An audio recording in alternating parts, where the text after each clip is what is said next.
Halo guys, selamat datang kembali di channel YouTube Wiwi Kiss. Di sini Mimin akan membahas part 4 atau part terakhir dari anime berjudul Gotobun no Hanayome. Baiklah, daripada menunggu lama, langsung saja yuk kita bahas part 4-nya.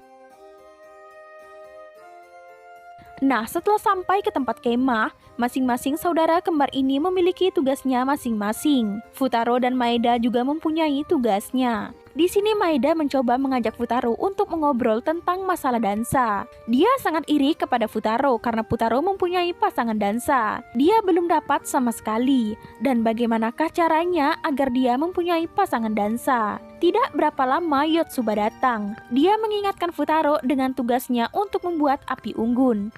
Futaro kemudian pergi dan dia meminta Maeda untuk menggantikan tugasnya ini. Malam hari pun tiba. Uji nyali para siswa pun mulai dilakukan.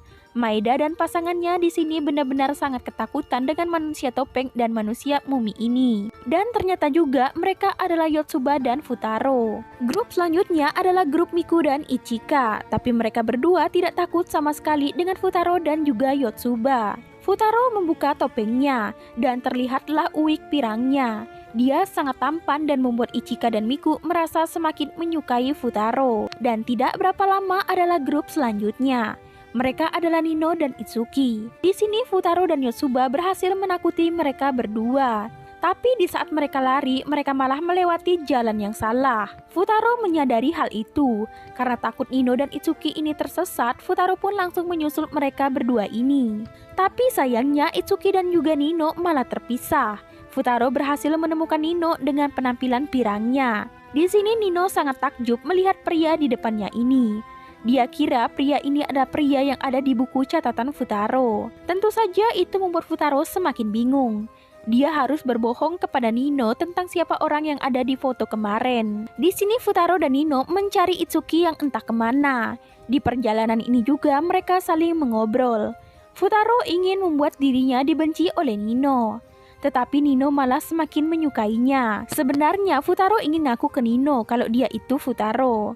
Tapi dia takut kalau Nino mengetahui sisinya yang berandalan dulu. Nah, di sini Nino melihat ada luka di kepala Futaro. Dia memberikan penempel luka yang imut kepada Futaro. Dia ingin Futaro cepat sembuh.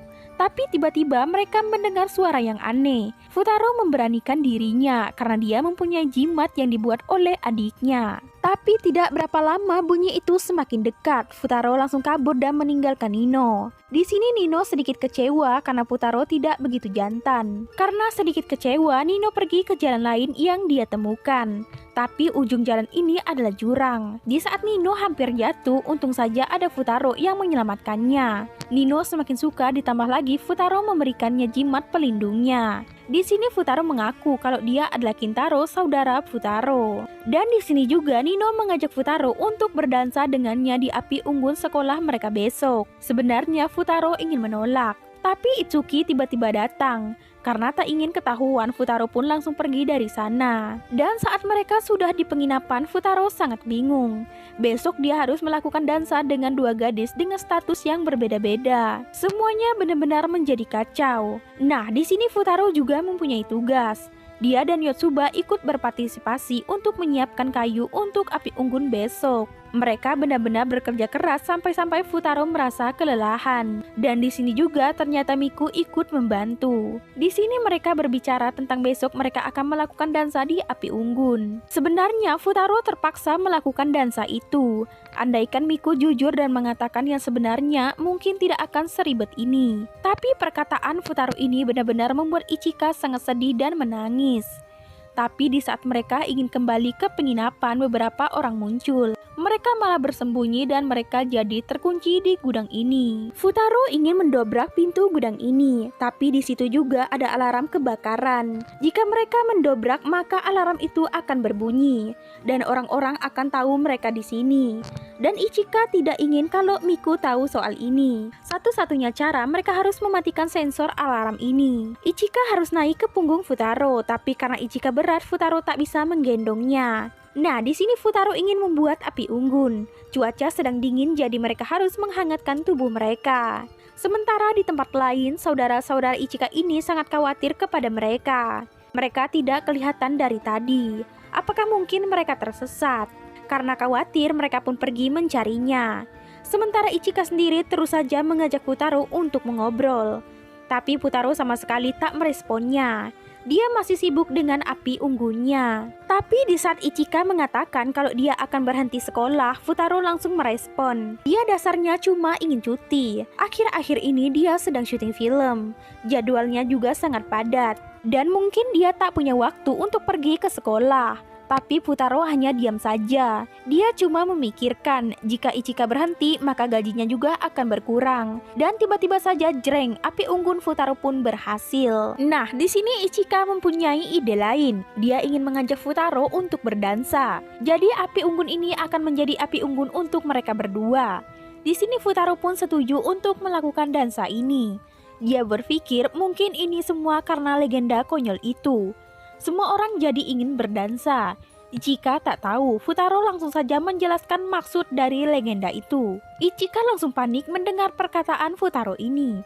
Api unggun itu mungkin sangat penting untuk Miku. Tapi di sini Ichika hampir saja terkena balok. Dan Futaro pun dengan sigap langsung menyelamatkannya.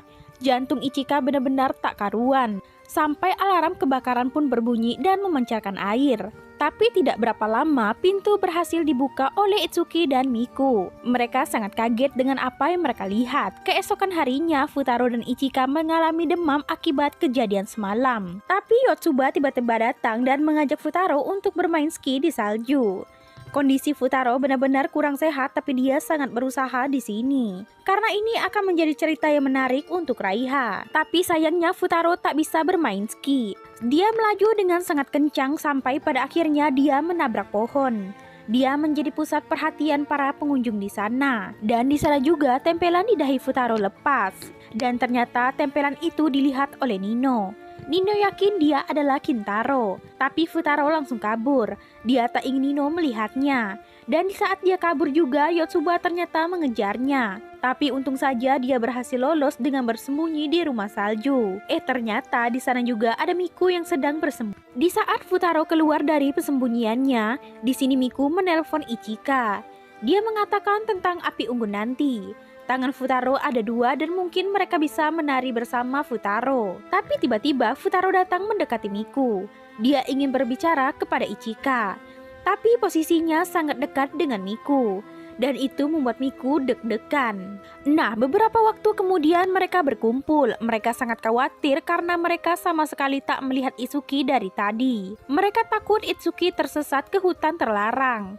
Tapi di sini juga Futaro menyadari apa yang tidak mereka sadari. Futaro kemudian meminta Ichika untuk menemaninya mencari Itsuki. Mereka berdua pun menaiki ayunan ini. Dan di sini Futaro mengatakan kalau dia tahu Itsuki telah menyamar menjadi Ichika dari tadi. Iya, Futaro menjadi cukup tahu tentang kelima kembar ini semenjak dia menjadi guru les Itsuki dan kawan-kawan. Dan ternyata juga alasan Itsuki melakukan ini karena dia hanya ingin memastikan Futaro itu pria yang seperti apa. Tapi tidak berapa lama Futaro malah jatuh pingsan di bahu Itsuki. Dan api unggun ini akan dimulai, terpaksa Futaro tidak bisa hadir karena kondisinya yang sedang sakit. Dan saat dirawat pun Futaro tak ingin ada orang lain yang berada di dekatnya termasuk 5 saudara kembar. Dia juga berbicara kepada Nino. Kalau Kintaro menolak ajakan Nino untuk berdansa dengannya. Saat ini Futaro memang belum bisa jujur. Tapi nanti pasti dia akan jujur. Malam hari di saat semuanya menikmati api unggun, para kembar 5 ini merasa gelisah. Mereka akhirnya satu persatu masuk ke kamar Futaro dirawat. Ternyata kekhawatiran mereka ini sama. Mereka semua tak ingin Futaro merasa kesepian. Mereka semua ingin Futaro cepat sembuh. Tapi tiba-tiba scene langsung berubah ke masa depan, di mana terlihat Raiha sudah besar. Dan bertepatan hari itu juga Futaro akan melangsungkan pernikahannya. Tapi sangat disayangkan cincin pernikahan Futaro malah ketinggalan. Dan di sini Raiha harus mengantarkan cincin itu kepada kakaknya. Tapi di sini juga tidak dijelaskan siapa yang menikah dengan Futaro di masa depannya nanti. Dan kita kembali lagi ke masa sekarang, di mana mereka berlima ini memegang jari Futaro di akhir acara api unggun. Mereka percaya dengan legenda api unggun. Tapi tidak berapa lama Futaro bangun dan mengusir mereka semua, karena mereka terlalu berisik. Nah teman-teman, itu tadi adalah part 4 atau part terakhir dari anime berjudul Gotobun no Hanayome. Bagaimana menurut kalian? Komen di bawah ya. Dan sebelum mengakhiri video ini, Mimin meminta maaf nih jika terjadi kesalahan di dalam penyebutan nama karakter, tempat, dan sebagainya. Baiklah kalau begitu, Mimin pamit ya, dan sampai jumpa di video berikutnya. Bye-bye.